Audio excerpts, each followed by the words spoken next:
Hello guys and welcome back to my channel literature path. आज के इस video में आप सभी का स्वागत है।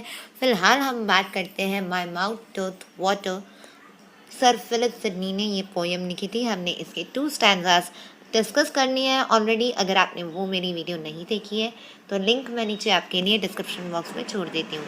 फिलहाल हम बात करते हैं आगे के स्टैंजास की। गाइस, हम इस वीडियो में ये पूरे स्टैंजास फिर से एक बार रिपीट करेंगे। अगर आपको कुछ नहीं समझ में आया हो तो प्लीज़ कमेंट डाउन करके आप पूछ सकते हैं। टॉपिक स्टार्ट करने से पहले गाइस चैनल को सब्सक्राइब ज़रूर कर दीजिएगा। फिलहाल हम बढ़ते हैं स्टैंजा नंबर 3 पर। Rich in the treasure of deserved renown, rich in the riches of a royal heart, rich in those gifts which give the eternal crown. हम लोग इसको एक बार और फिर से पढ़ेंगे और डीपली इसका मतलब समझने वाले हैं। सो गाइस, फुल कंसंट्रेशन के साथ वीडियो देखेंगे आप पूरा एंड तक।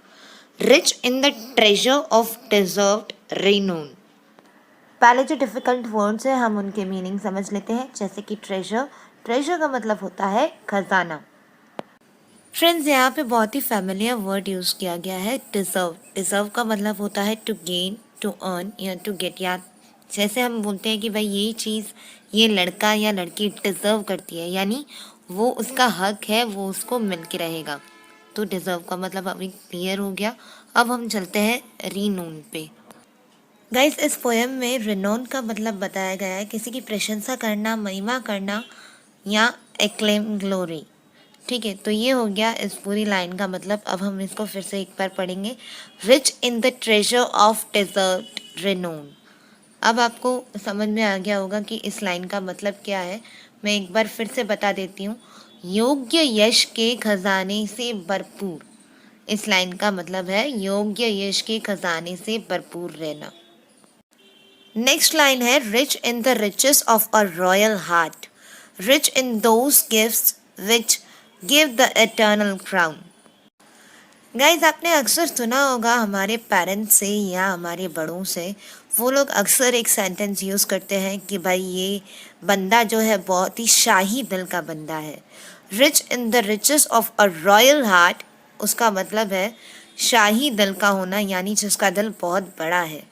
एटर्नल क्राउन का मतलब यहाँ पे लॉन्ग लास्टिंग, फॉरएवर है।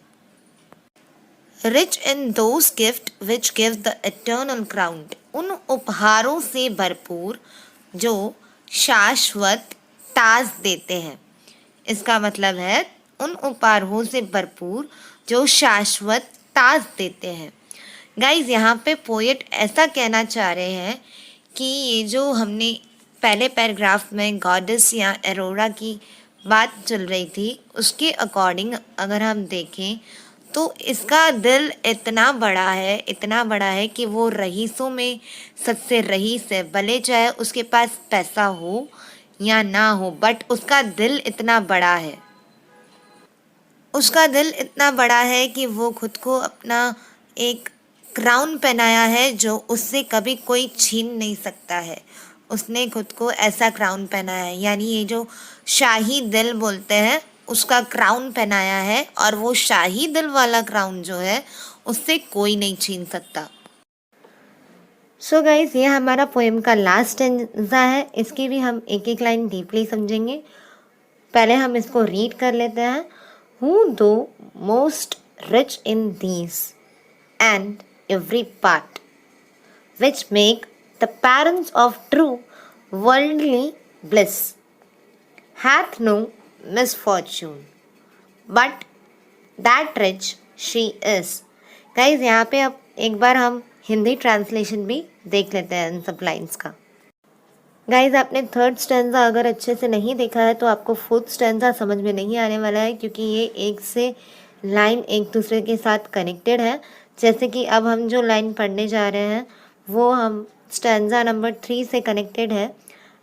शाही दिल वाला जो वर्ड मैंने बोला था आपको स्टैंजा 3 में, तो उसी से ये लाइन कनेक्टेड है।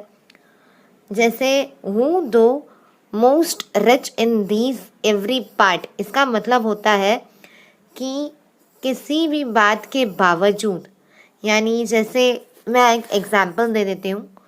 दो का मतलब होता है इसमें in spite of that fact, यहाँ बट करके हम यूज़ करते हैं।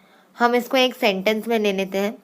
Though he had very little money, Ajay always manage to be dressed up smartly.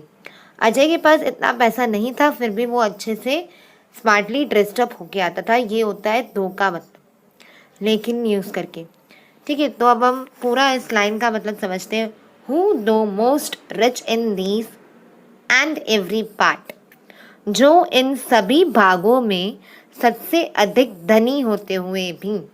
इस लाइन का मतलब है जो इन सभी भागों में सबसे अधिक धनी होते हुए भी। अकॉर्डिंग टू एग्जाम्पल हम देखें तो भाई उसके पास एक चीज़ नहीं थी, लेकिन वो फिर भी सब में अपने आप को अच्छे से ड्रेसअप कर रहा था, अच्छे से चल रहा था, अच्छे से अपने आप को कैरी कर रहा है। भले उसके पास कुछ कमी है, लेकिन फिर भी वो हर चीज़ में माहिर है। ऐसा हम इस लाइन में समझ सकते हैं कि पोएट हमको इस लाइन के थ्रू समझाना चाहते हैं। हम नेक्स्ट लाइन की तरफ बढ़ते हैं। Which make the parents of true worldly bliss. Guys यहाँ पे ब्लिस का बहुत ही इम्पॉर्टेंट मतलब रहेगा, क्योंकि पूरा जो लाइन है ब्लिस के ऊपर डिपेंड करता है। तो सबसे पहले हम लोग गाइज ब्लिस का मतलब जो है वो क्लियर कर देते हैं। ब्लिस का मतलब होता है परम आनंद, और चटम सुखा भी कहते हैं उसको, सुप्रीम हैप्पीनेस भी कहा जाता है, द जॉय ऑफ हेवन भी कहा जाता है।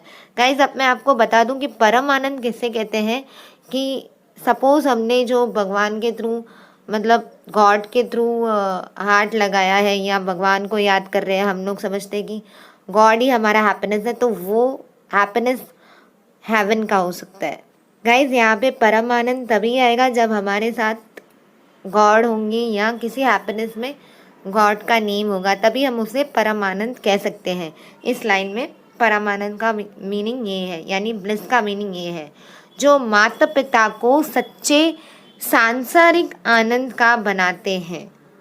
एक्चुअली ये लाइन का मतलब है जो माता पिता को सच्चे सांसारिक आनंद का बनाते हैं। नेक्स्ट लाइन पे चलते हैं गाइस, लास्ट लाइन पे। Hath no misfortune but that rich she is. Misfortune का मतलब मैं आपको सबसे पहले क्लियर कर दूँ। मिसफॉर्चून यानी दुर्भाग्य, कोई ऐसा एक्सीडेंट जो बुरा है या बैड लक लाने वाला। हैथ का मतलब होता है हैज़ नो मिथ फॉर्चून, यानी कोई दुर्भाग्य नहीं है, कोई बैड लक नहीं है, कोई ख़राब इंसिडेंट नहीं हुआ है। But that rich she is, फिर भी वो रिच है, यानी यहाँ पे कुछ उसके पास अगर कमी भी होगी तो भी वो इतनी रिच है कि वो ऐसे लगेगा उसके साथ कोई दुर्भाग्य ही नहीं हुआ है। ऐसे यहाँ पे पोएट ये समझाना चाहते हैं। होप सो आपको ये पोएम गाइस पोएम आप सभी को समझ में आ गई होगी। अगर नहीं समझ में आई है तो कोई भी क्वेरी हो तो नीचे कमेंट सेक्शन में कमेंट करके बताइए, आपकी क्वेरी वहाँ सॉल्व हो जाएगी। वीडियो अच्छी लगे तो चैनल को सब्सक्राइब कर दीजिए, क्योंकि मैं यहाँ पे इसी तरह की वीडियोस लाती रहूँगी। तब तक के लिए बाय बाय, टेक केयर।